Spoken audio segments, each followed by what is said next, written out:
കിസ്സ പറയാൻ കൂട്ടിന്നുണ്ടൊരു തെളിനൂറ്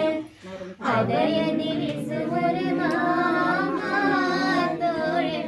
ബദറുൽ മുനീർ അരമനയിൽ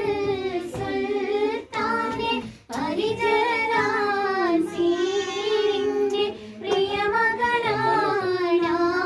മുഞ്ചൻ ബദറുൽ മുനീർ അവനെ പ്രിയതമനായി കാണുന്നു ഹുസ്നുൽ ജമാൽ